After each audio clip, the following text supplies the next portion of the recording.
Okay? Ito, ano nga ba itong nangyayaring ito? Uy, nabalitaan niya yung palitan ng mga akusasyon. Saan ba tayo maniniwala?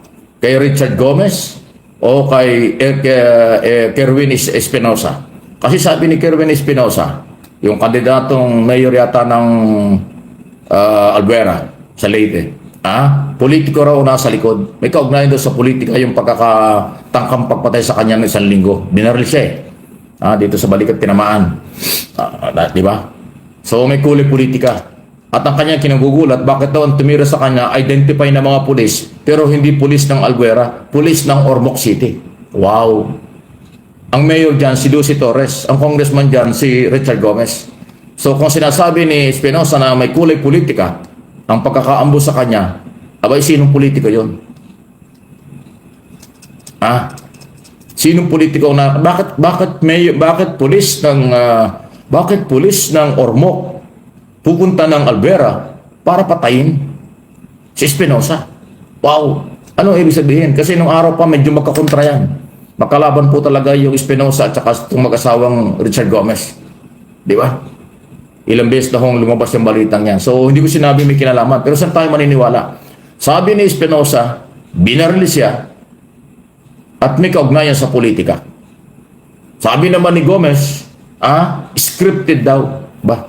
Ginawa ni Richard Gomez na pelikula yung pagkakabaril kay Espinosa, scripted daw. Kasi artista si Richard Gomez, kaya sanay sa script yan. Ayun ang sinasabi niya, scripted daw yung pagkakabaril kay Espinosa.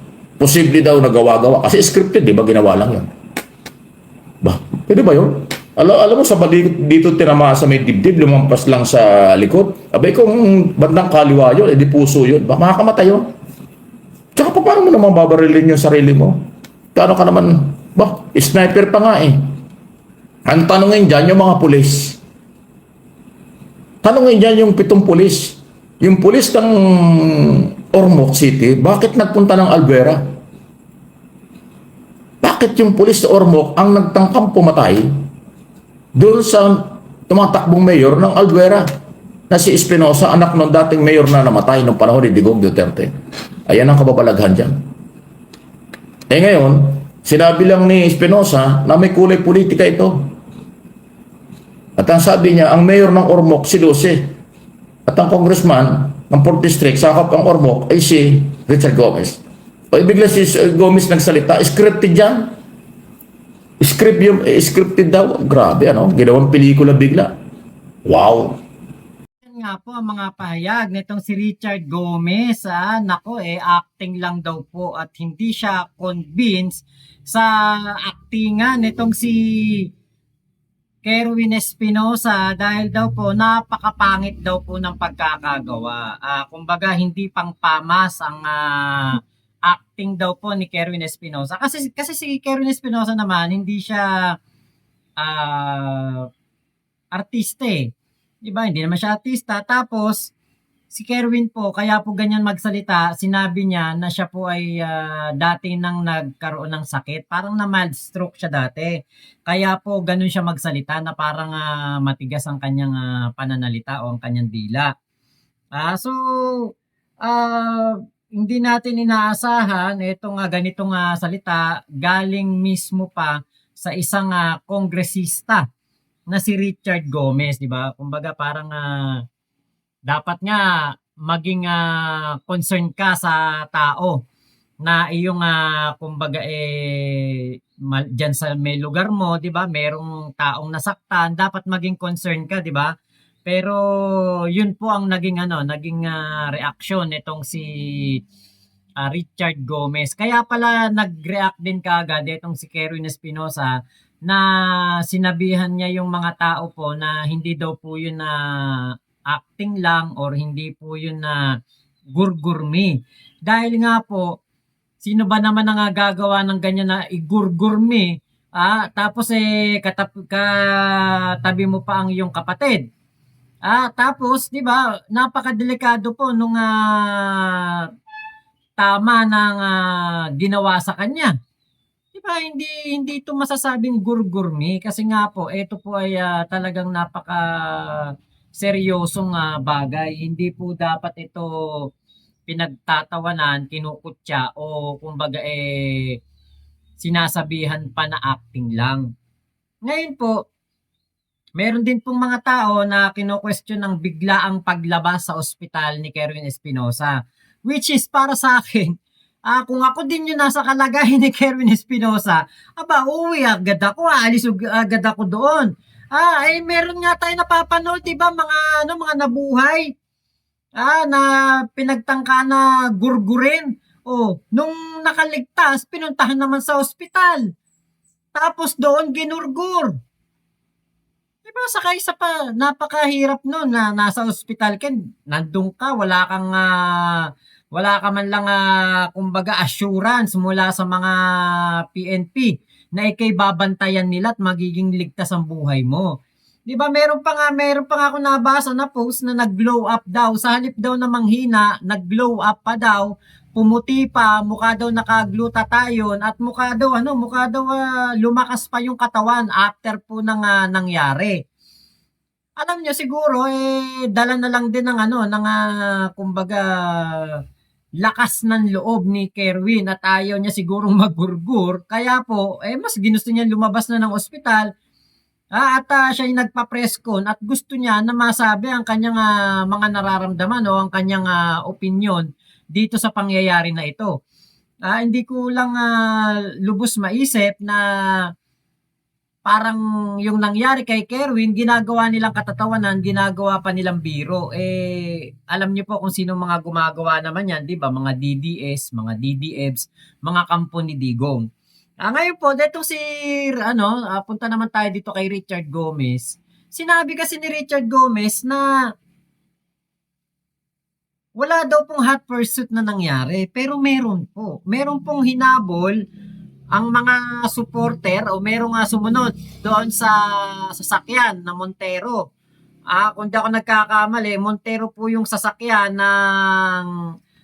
ng mga nagtangka na magurguretong si Kerwin.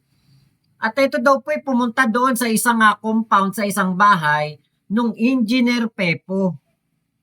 Pumasok po doon at doon na nga ito binantayan at nung punta ng mga pulis ng Albuera ay mga pulis ormok po ang nandoon.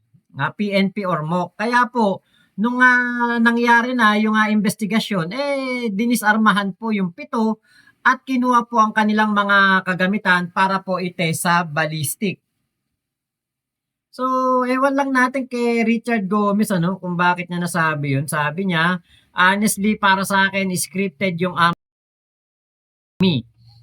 Ang pangit ng acting, ang pangit ng pagkagawa. Yun po yung sabi. Medyo sana hindi na lang nagsalita ng ganyan si Richard at hinayaan niya na lang na gumulong ang investigasyon. Tapos saka siya magbigay ng kanyang pahayag, 'di ba? Kapag lumabas na kung sino ang mga suspect. Kaya lang kumanaka agad ng ganyan si Richard, medyo parang napaghahalata tuloy siya na parang defensive siya. Meron pong sinabi itong si Richard Gomez daw na yun daw mga PNP ng Ormoc ay nasa pribadong beach resort sa Ormoc City. At nagbabarbecue daw. Pero bakit po na huli itong mga PNP ng Ormoc doon po sa bahay ni Engineer Pepo na tinatawag nilang Engineer Pepo doon po sa Albuera? Kung totoo yan, bakit parang itong si Richard Gomez defensive, di ba? Ano ba yung guilty ba siya o takot siyang mapagbintangan? Ano kaya doon, di ba? Kasi bakit masyado siyang defensive? Mali-mali ang kanyang mga sinasabi, inconsistent ang kanyang mga pahayag at taliwas ito sa mga report na nakuha ng ating mga PNP sa Albuera. Banta, pananakot at tangka sa buhay ni Kerwin Espinosa? Para saan ba yun? Yung ba ang dahilan? Dahilan ba yan para hindi magtestigo sa ICC laban sa kay Duterte? Yung ba ang dahilan? Kasi alam naman ninyo, anak yan nung Mayor Espinosa na nawala ang buhay nung kasagsagan ang tukhang under Duterte administration. So, kaya tinatanong ko, hindi rin ako sigurado. Kayo, naniniwala ba kayo doon? Kasi pinagtangkaan daw ang kanyang buhay. Pero hindi naman po dahil sa pinagtangkaan ng kanyang buhay, hindi na siya magsasalita at mananahimik. Mukhang kabaligtaran. Parang lalong tumapang doon sa press conference. Sa kanyang pagsagot sa question and answer sa media, parang lalo siyang tumapang at lumakas ang loob para mabigyan ng hustisya ang pagkawala ng kanyang ama na mayor ng Leyte, sa isang bayan sa Leyte. Okay? So, sino kaya at ano kaya ang tunay na motibo? Hopefully, madiscover ng mga otoridad kung bakit pinagplanuhan ang buhay nitong batang Espinosa na nananahimik na ng ilang buwan o taon ay ngayon biglang lumabas ulit dahil nga po sa meron nagtangka sa buhay niya. Bago yan, tumistigo pa yan sa Kongreso eh. Okay? Tungkol sa kanyang nalalaman kung ano talaga ang tunay nangyari sa kanyang ama. After ilang buwan, noong kanyang pagharap sa hearing sa Kongreso, nanahimik na, ngayon may bago na naman. Sino ang nagplano? Sino kaya ang nasa likod? Wala naman tayong ibang nakikita. Sa aking opinyon, posible ngang siya ay gustong patahimikin para hindi na makapaghayag pa ng kung ano mang statement or makapagtestigo laban sa mga gumawa sa pagkuha ng sa buhay ng kanyang ama noong mga panahong yon under Duterte administration, na controversial yan dahil inimbestigahan sa Kongreso. Yung kanyang ama ay nakakulong, pero pinasok ng mga di umano'y grupo na pulis pa yung iba. Tapos, namatay sa kulungan. Yun po yun eh. Yun talaga ang human rights violation. Saka nakakita na nakakulong na yung tao, ni-raid ng pulis yung kulungan, tapos pinalabas ng laban. Kaya namatay, di ba? Yun yung controversial doon. Alala ko yung Colonel Marcos na pulis, ang isa sa mga inimbestigahan niya.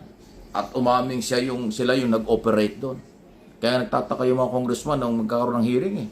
Kontrolado na, nakakulong, kasi nga kinasuhan nyo, nakakulong na yung tao. Tapos ni-raid nyo. Tapos pagdating sa loob ng kulungan, nagkaroon ng putukan at sinasabi nyo, nanlaban, kaya kanilang napatay. Di ba yun ang istorya nun eh. Ngayon, itong batang Espinosa ay siyang malaya at buhay. Although may mga kaso rin, ayan na ngayon. Magiging kalaban nyo ng tuluyan. Kasi, tulad na sinabi ko, hindi po natakot. Lumakas pa ang loob at willing na harapin ang lahat ng yan. So, talagang, matindi po itong mga nangyayaring ito. Ingat na lang po kayo. Bakit kasi, ang sarap sanang ibalita kung nagkakaisa ang Pilipino, sumusunod sa rule of law, at sumusunod sa proseso, di ba, mas maganda. Ang gusto kaya na itong mga ito, kahit na anong gawin nila, huwag na silang kasuhan. Wala nang pakialam ang gobyerno dun po sa mga posibleng nagiging biktima ng paglabag sa karapatang pantao. Alam po nyo, ganito yan Kahit sino ang nakaupong Pangulo, obligasyon ng Pangulo at ng gobyerno bigyan ng karapatan, bigyan ng hustisya ang mga biktima. Yan kasama sa kailang obligasyon. Hindi pwedeng ang gobyerno ang siyang lalabag sa karapatang pantao. To serve and protect din ang trabaho ng nasa gobyerno para ang pulis. Magbigay ng proteksyon sa kapakanan ng tao. Yan ang trabaho ng presidente. Ipatupad ang batas ng pantay-pantay. At kung meron nagiging biktima, nalabag sa batas, lalo ng karapatang pantao, obligasyon na tulungan. Hanapin kung sino ang umabuso at papanagutin. Ganun Hindi naman pwedeng ang gobyerno ang lumalabag sa batas. Ang gobyerno ang nanghaharas. Ang gobyerno ang umaabuso sa karapatang pantao. Tapos, hindi pananagutin. Hindi ganun. Hindi normal yun. Panahon ni Digong, normal po yun, di ba, Sir Mike? Nung panahon siguro ni Digong, natural lang yung ganung bagay na ang gobyerno ang lumalabag sa batas at ginagamit ng gobyerno ang kanyang kapangyarihan para manggipit, para manggurgur. Yan ang nangyayari nung panahon ni panahon ni Digong. Kaya nga etong si Hanile Tabansenya nung sinabi niya na congratulations PBBM dahil sa meron siyang sinabi na congratulations daw sa Pilipinas dahil may nangyari daw na hindi maganda, 'di ba? Ay kinondena yan ng ating Yusek dahil nga po Yusek Claire Castro dahil nga po hindi po maganda na pag meron pong mga buhay na nasasangkot o nakasalalay ay ginagawang katatawanan o pangungutya ang ginagawa, 'di ba po? Kaya dito, kaya Kerwin Espinosa, matibay kasi na witness si Kerwin dahil yung kanyang ama mismo, yung kaso ng kanyang ama mismo ay pwede pong ilapit sa ICC para po maimbestigahan doon ng maayos. Kasi dito po sa Pilipinas, hindi nabigyan ng hustisya ang nangyari kay Rolando Espinosa.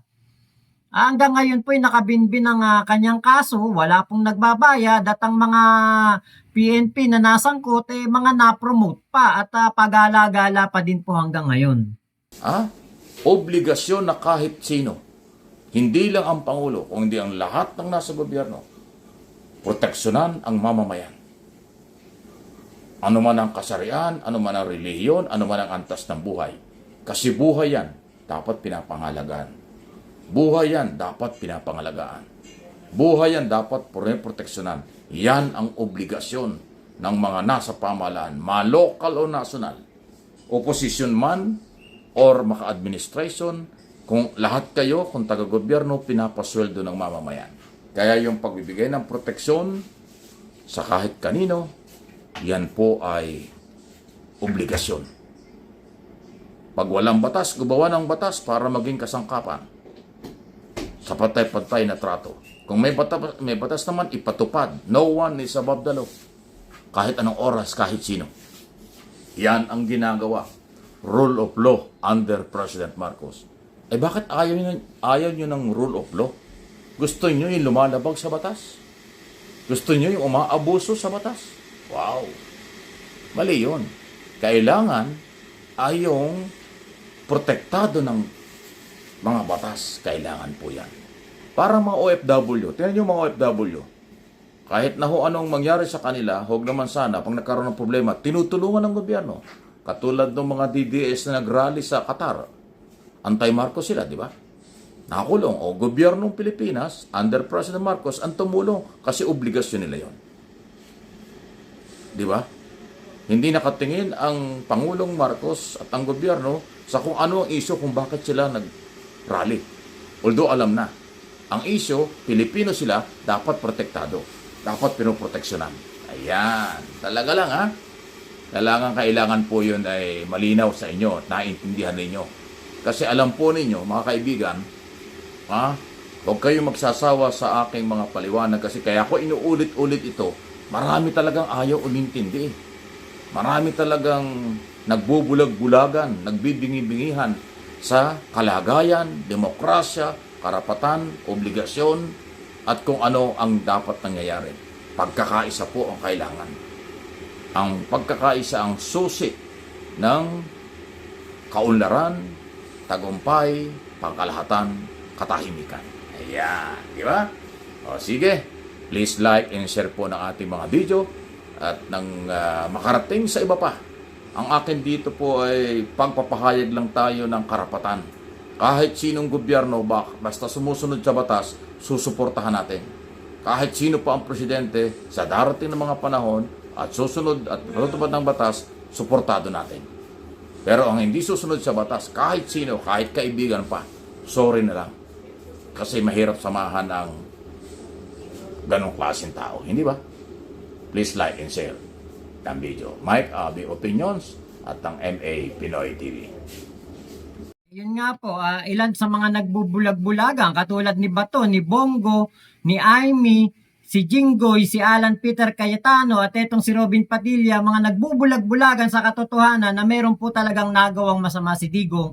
Kaya pinagbabayad doon sa ICC. Kaya ngayon nandoon si Digong sa ICC, kaya pinahuli, pinakulong kasi meron siyang pananagutan sa sangkatauhan, lalo na sa ating mga kababayan pa na Pilipino. Meron siyang pananagutan sa rules ng ICC, sa international law. Meron siyang pananagutan dahil po sa kanyang napakadelikadong utos na naging resulta ng napakaraming EJK dito po sa ating bansa. Kaya siguro para mabawasan ng isang complainant, kaya tinatarget itong si Kerwin Espinosa ng mga kakampi ni Digong. Katulad nito, kahit nga nalagay na sa balag ng alanganin ang buhay ni Kerwin, abay nagagawa pang sabihan ng isang Richard Gomez na acting lang daw po yung ganong napakadelikadong bagay.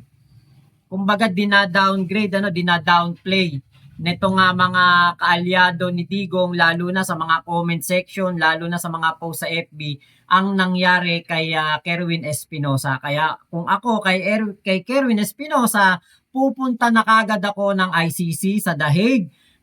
Isang tabi muna ang pangangampanya, pumunta na siya doon at ireklamo niya na si Digong, dagdagan niya na ang kaso ni Digong dahil malakas ang mga ebidensya na hawak niya na etong si Bato, si Digong at ang iba pang mga PNP ay nagsabwatan para po etong si Rolando Espinosa ay magurgur sa loob.